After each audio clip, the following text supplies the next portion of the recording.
Welkom by vandag se luistermeditasie. Dit is Woensdag 6 Mei. En vandag gaan ons saam lees uit Psalm 98.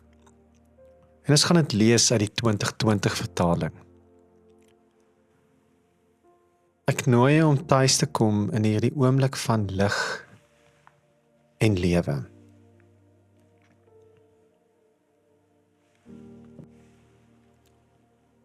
Ek het die Here altyd voor oë. Hy is aan my regterhand. Ek sal nie wankel nie. Daarom is my hart bly en my tong jubel. Ja, meer. Ek het die verwagting dat my liggaam sal lewe. Want U sal my nie aan die doderyk oorlaat nie. U sal nie toelaat dat die troue dienaar vergaan nie. U het my die paaie van die lewe geleer. U teenwoordigheid sal my met vreugde vul. Ons lees saam Psalm 98. Sing vir die Here 'n nuwe lied, want hy het wonders gedoen. Juig tot eer van die Here, o ganse aarde. Wees vrolik, jubel en besing hom. Besing die Here met begeleiding van liere. Op die lier saam met die klank van sang, op trompette saam met die klank van ramshorings. Juig voor die koning, die Here. Laat die see en alles daarin dit uitpasyn, die aarde en die wat daar woon. Laat die riviere hande klap en saam met die berge jubel voor die Here. Want hy kom om die wêreld te oordeel. Hy sal die aarde oordeel in geregtigheid en die volke in billikheid.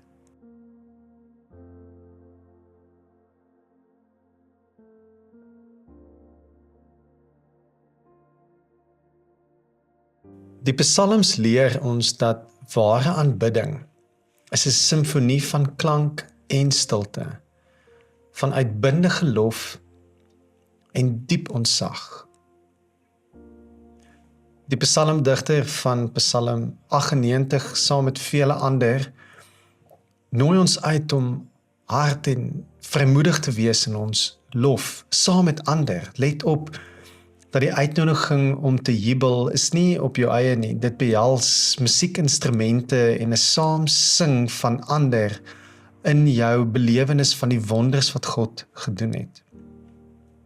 Die psalms is vol oproepe om te jubel, om hande te klap, om te sing en musiek te maak. Maar nie net mense nie, nie net musiekinstrumente nie. Dit is so mooi hoe die psalmdigters altyd ook ervaar dat die skepping sing saam. Die see wat brys, dat riviere hande klap. Jy kan dit amper hoor as jy by die rivier staan en hoe die water oor die klippe kabbel. Dit klap hande en die berge wat jubel.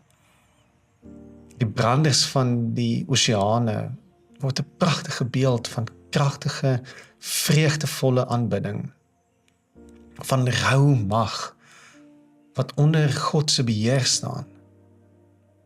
Wanneer jy so by die see staan, veral hier in die wintertyd, en die branders oordreun, hoor jy nie net die water nie. Jy hoor iets dieper. Jy hoor 'n echo van 'n groot koor van die skepping wat die Skepper loof. En die uitnodiging is om jou stem en jou lied daarby te voeg. Die ander dag tel my dogtertjie 'n skulp op. Hy is so 'n groot skulp wat hier in ons huis elke nou en dan beweeg van koffietafel na kind se bed, na een of ander plek waar iemand hom opgetel het en weer gaan neersit het. En haar boetie sê, sy moet luister, sy kan die see hoor. En ons het dit al soveel keer gesê, maar kinders hoor mos dan vergeet hulle. En sy kom hardloop in die kombuis in met die skulp en wil dit amper by my toets, sê, papa, is dit waar, kan 'n mens die see hoor in die skulp? En vir die eerste keer in 'n baie lang tyd tel ek die skulp op en ek druk hom teen my oor. En ja, jy kan die see hoor. Maar kan jy die Skepper hoor?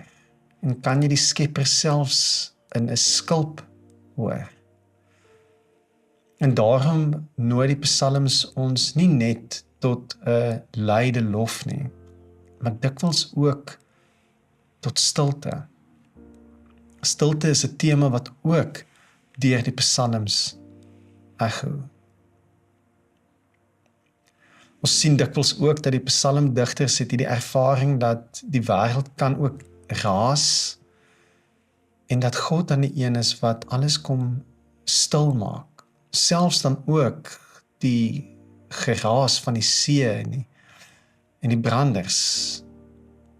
Ook dit, maar veral die rumoer van die volke, soos Psalm 65 en Psalm 93 dit ook vir ons herinner.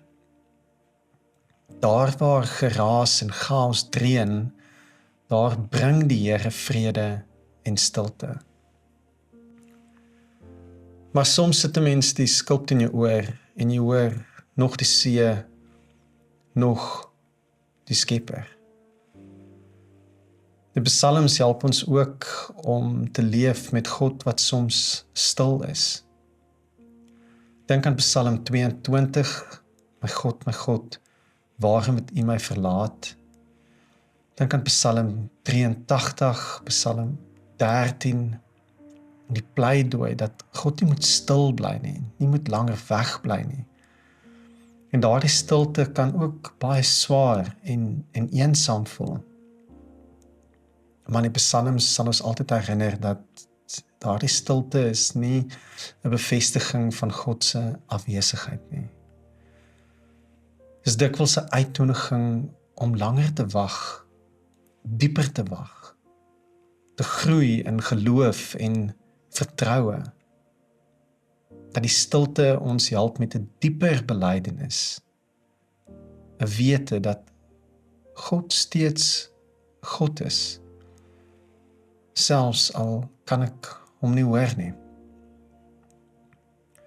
En dis in hierdie stilte wat ons dan ook erken dat ons woorde is soms te klein en ons belydenisse te gebrekkig. En ons gee ons dan oor aan die stilte. En juis in hierdie stilte leer ons om dan op 'n nuwe manier ken. En so vind ons dan in die psalms 'n gesonde ritme vir ons verhouding met God. Om te kan jubel, om te kan hande klap, om ons lywe in beweging te bring, om ons stem te lig, om musiekinstrumente te kan speel saam met ander, veral wanneer ons sy wonders en sy redding en sy grootsheid sien en beleef. Maar dan ook om te kan stil raak.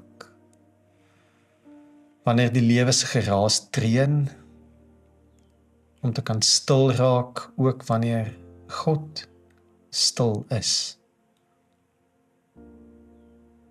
Die Here maak die see stil, hy wil ook ons harte stil maak.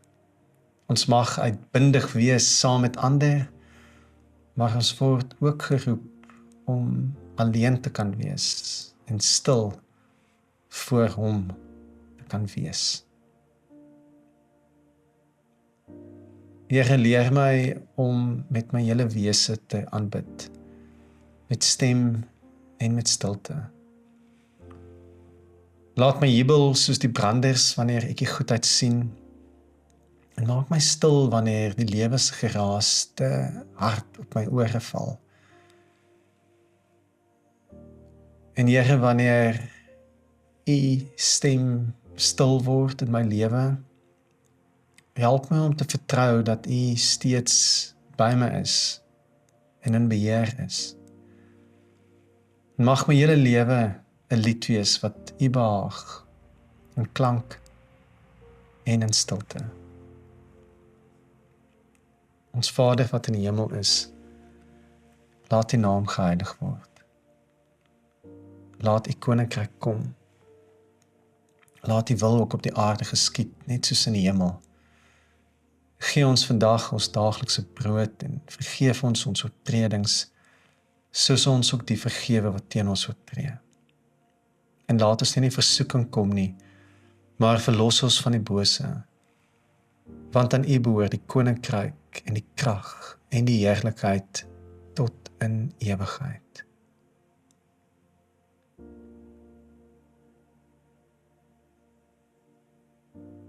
Amen.